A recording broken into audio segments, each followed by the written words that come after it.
చంద్రబాబు గారు ఇది 4వ టైం సీఎంగా ఉన్నారు.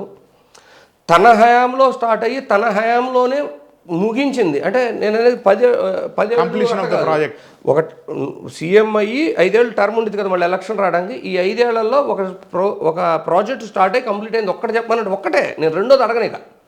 ఒక్కటి చెప్పానండి, విజయవాడ కనకదుర్గమ్మ గుడి ముందు ఫ్లైఓవర్ కంప్లీట్ అవ్వాల, మీకు గుర్తుందో లేదో. సో ఇప్పుడు కూడా చూడండి, అమరావతి రైతులకు అన్యాయం జరిగిందని చాలామంది మాట్లాడతారు, కానీ అమరావతిలో ఇన్నర్ రింగ్ రోడ్డు సైతం చివరికి కృష్ణానది మీద కూడా కంప్లీట్ చేసి 2 లైన్స్ కూడా ఇన్నర్ రింగ్ రోడ్ని 70-80% కంప్లీట్ చేసింది జగన్మోహన్ రెడ్డి గారు.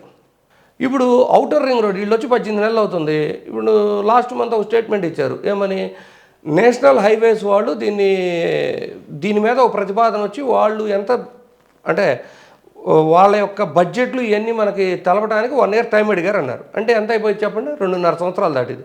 వాళ్ళు ఇచ్చిన తర్వాత దీన్ని ఎటు తిప్పాలి, మన ఏడుండే ల్యాండ్స్ మనం కొనగాడుండే లేదు, ఇవన్నీ చూసుకునే తరగ ఇంకో సంవత్సరం పోయింది.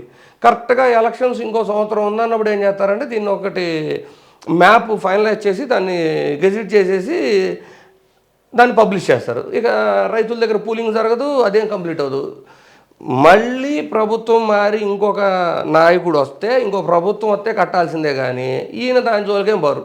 నేనేమి ఊరకు చెప్పట్లే, ఇవన్నీ మీరు ఆయన గత పరిపాలనలో జరిగిన విషయాలను ఉదాహరణగా తీసుకొనే దీన్ని నేను చెప్పగలుగుతున్నా. ఏది శంషాబాద్ ఎయిర్పోర్టుకి శిలాఫలకం వేస్తారు, తర్వాత రైతుల దగ్గర పూలింగ్ చేసేది కట్టేదేమో రాజశేఖర రెడ్డి గారు.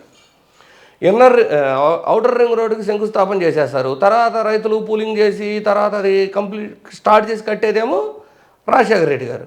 సో అర్థాక ఎందుకండి, ఈ బిల్లు రిజెక్ట్ అయితే అని వాళ్ళకి తెలిసి ఇప్పుడు ఏమంటారు పెమ్మసాని గారు, ఇది రిజెక్ట్ అవ్వాలని కోరుకున్నారు. రిజెక్ట్ అయ్యే విధంగా పెట్టింది మీరు, అధికారంలో ఉంది మీరు, కేంద్ర క్యాబినెట్లో భాగస్వామ్యంగా ఉంది మీరు, అన్నీ మీరే చేసి ఇది కూడా వైఎస్ఆర్సీపీ మీద తోయాలని చూస్తున్నారు.